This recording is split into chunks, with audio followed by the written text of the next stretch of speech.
Spain. Great to be here with you guys today. It's just never good enough for the greedy, entitled players in the WNBA. It's just never good enough. Salaries increasing 4x. Salary cap, massive improvement. Additional roster spots to teams. Housing for the league minimum players. Housing for the relief contract players. It's just not good enough. So you know what? Go ahead. Go on strike. Hold your picket signs.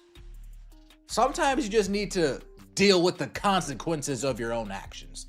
The WNBA season is now in serious danger. Players, led by some of the league's biggest stars, firmly rejected the owner's latest record offer, saying it simply wasn't enough. This wasn't a small setback in talks. It was a complete shutdown of the proposal, raising real concerns about a possible league-wide strike. Such a move could slow the league's growing momentum and disappoint both longtime fans and new viewers. The tension following the decision is heavy, and the future of the season is uncertain.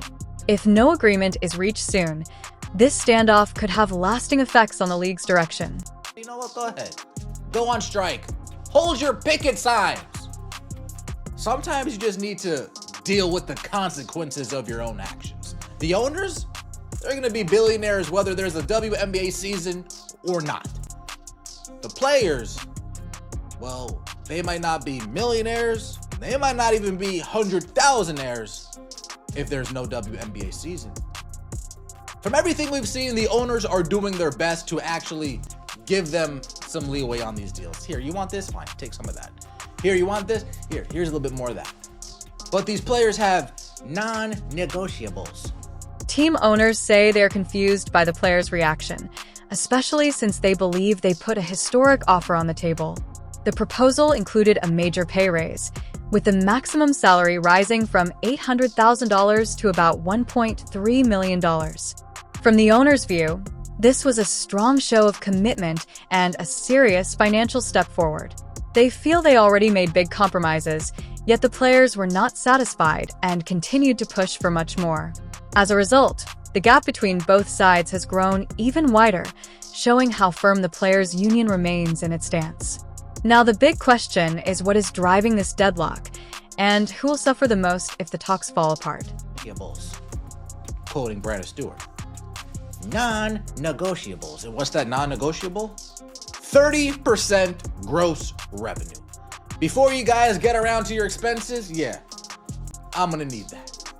And the owners, to their credit, not coming off that 30%. Don't come off the 30% and let them deal with no WNBA season. They want to go overseas? Fine. See ya. No sweat off my back. I still got money. The owner speaking, of course. Fine. You want to go play it on Rival? Cool. No sweat off my back. I still got money.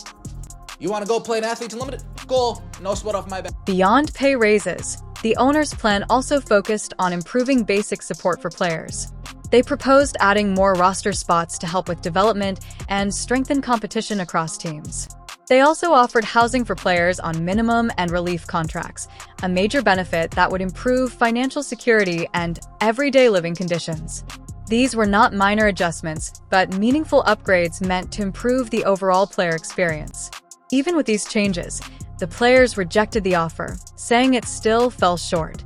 The impact of that decision reaches well beyond money and could shape the league in deeper ways. You seen how they've been acting? Like the scorned high school girl. You see, like they're acting like a bunch of mean girls. They're acting like a bunch of childs. Going on Instagram, going on Twitter, subtweeting, sub-posting. Some real professionals over there on the player side. The WNBA sent over its latest proposal late last week that had some important updates for players per Stewart. The Executive Committee for the Women's National Basketball Players Association held a call Sunday to discuss the WNBA's latest collective bargaining agreement proposal, which arrived on Friday.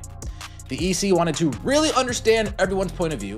The owners have taken a blunt and unusually open position about the threat of a strike. They've suggested that even if a WNBA season is canceled, their personal wealth would not be affected.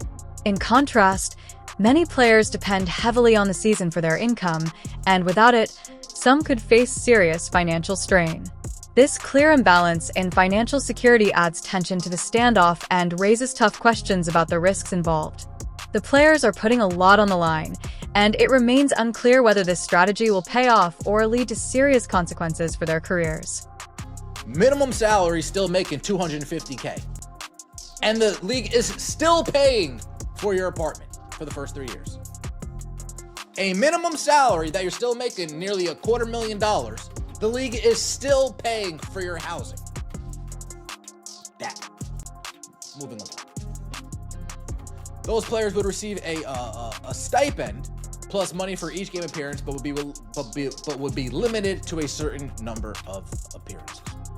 The WNBA has provided housing for players since 1999.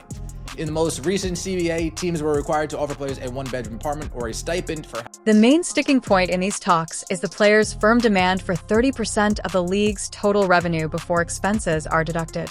Owners have refused to agree to this number, arguing that it would create a financial model they believe the league cannot support. They say the WNBA is not consistently profitable and that such a split could deepen existing losses. Because neither side is willing to move on this issue, this single percentage has become the center of the dispute and now threatens to stall the entire agreement. Brittany Griner, she got free housing in Russia. No. We'll move on to the next one. Key stakeholders from the Players Association and WNBA, including multiple owners, met in person February 2nd for their first time since October. During that meeting, housing concerns and facility standards were two issues the players wanted to resolve. While the players were frustrated that the league did not arrive at that meeting with a counter-proposal to the union's latest offer, the league has since responded with a proposal that satisfies some of the housing and facility questions. But it's not good enough! As Stewart noted, however, the league's response did not address the gap between the sides on revenue sharing, but that's not good enough! They're only giving us free housing for the first 3 years! That's not. The league finally answered the players' latest proposal after 6 weeks, but according to Brianna Stewart, the financial terms barely changed. She did acknowledge that some key minimum standards were added, including better housing and improved facilities. This shows the league did respond to a few of the players' main concerns and made an effort to negotiate in good faith. Still, the players felt the overall package was not enough. Even with those improvements, they believed the deal missed the mark, which kept the talk stuck in a cycle of frustration.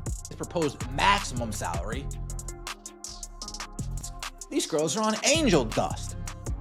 Ain't no other way to put it. Last month, the WNBA announced the full schedule of the 2026 season. Training camps are scheduled to begin on April 19th, with preseason games to begin on April 25th and opening night set for May 8th. Quote, "Time is of the essence," Stewart said. Stewart added that she doesn't know if there's a drop-dead date, at which the point the league will no longer be able to start the season on time if there's no CBA in place. However, she made it clear that everyone knows that they're running out of time and need to get a deal done soon. Here's the thing: if you don't know if there's a drop-dead date, the housing part of the proposal stands out as one of the biggest upgrades. Under the latest offer, first-year players and those earning the minimum salary would be guaranteed a one-bedroom apartment for the first 3 years of the agreement. Developmental players would receive a studio apartment. This improves on the current system, where teams only had to provide housing or a stipend. In effect, even players earning around $250,000 at the minimum level would still have their living costs covered. Despite being designed to strongly support newer players, this benefit was still judged by the union as not enough. The deal doesn't get done, that the league will have to start later. If you didn't ask that question, if you don't know the answer to that question, then you're not covering all your P's and Q's. If you don't know the answer to one of the most basic fundamental questions, hey, what is the deadline for which a deal, if it doesn't get done, the league will need to get pushed back? If you don't know the answer to that, here, I got a big fat L for you that you can hold. Oh, L for you that you can hold. Oh, L for you that you can hold. You want to know why? You guys are one that are asking for all these different. The speaker pointed to past examples to add context to the housing debate. Many WNBA legends, including stars like Candace Parker, Diana Taurasi, and Sue Bird, have long received housing support, and several top players overseas have had similar benefits. From this view, players have historically been well supported in this area, which makes the rejection of expanded housing terms harder for some to understand. It suggests the dispute may be less about living conditions and more about larger financial goals. In February, the Players Association met face-to-face with owners for the first time since October to focus on housing and facility concerns. The league later responded with an updated offer that addressed some of these points, but the players still turned it down. Breanna Stewart explained that the main gap remains revenue sharing, not the added benefits. Even when practical needs were partly met, the disagreement over how money is divided continued to block progress.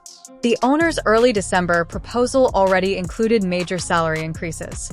It would raise the team salary cap to about $5 million and set the top salary near $1.3 million in the first year, eventually climbing to around $2 million with several players per team eligible.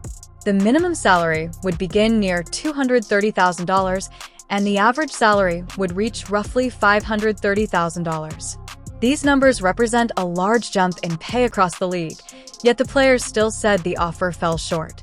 Importantly, these salary figures combine base pay with a revenue-sharing plan that includes both team and league income, something the players had requested. Estimates suggest the deal would give players about 70% of net revenue after operating costs, a split many consider reasonable by industry standards. Even so, the union rejected it and answered with a bold counteroffer. They want 30% of total gross revenue instead. That demand marks a major shift and has become the central barrier in the negotiations. The players' counteroffer would raise the 2026 salary cap to about $10.25 million and push the maximum salary close to $2.5 million, roughly twice what the league has proposed. The speaker criticized these demands as unrealistic and warned they could put serious financial pressure on the league. In their view, this fight is no longer about small details, but about the long-term financial direction of the WNBA. Time is becoming a major factor. The 2026 schedule is already set, with training camps planned for April 19th, preseason games starting April 25th, and opening night on May 8th. Despite these approaching dates, Breanna Stewart said she is unsure whether there is a firm deadline after which the season could not begin on time without a new agreement. The speaker called this uncertainty troubling, arguing that if players are asking for major changes, they should clearly understand the timeline and risks tied to delaying a deal. This gap in awareness adds to the sense that negotiations are stuck in a high-stakes standoff. Stewart herself admitted the talks have dragged on longer than necessary and said both sides need to listen more carefully to each other, especially on the players' key demand for revenue sharing. Still, the repeated message from the union that the offers are not good enough points to a deep divide over what a fair agreement looks like. According to the speaker, the central issue remains the players' insistence on a 30% share of gross revenue, and without movement on that point, they appear prepared to risk a strike. The standoff over the 30% gross revenue demand has put the entire WNBA season at risk for what some see as a relatively small financial gain. Many critics argue the players are overreaching, risking years of progress and the league's growing popularity. Owners remain firm.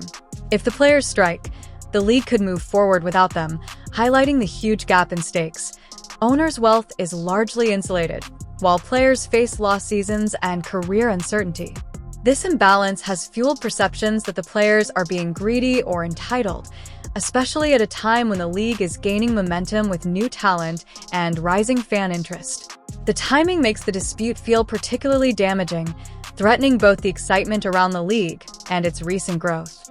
Fans, and even the newest stars, are watching with frustration as this impasse unfolds. The WNBA now stands at a critical crossroads. The players' refusal to compromise on their revenue demand, despite generous offers on salaries, housing, and development, has created a crisis that goes beyond paychecks. This conflict is about the league's long-term stability and credibility. A misstep now could stall growth, damage the league's reputation, and even compromise a golden era in the making. Everyone is watching closely to see who will make the first move in this high-stakes showdown.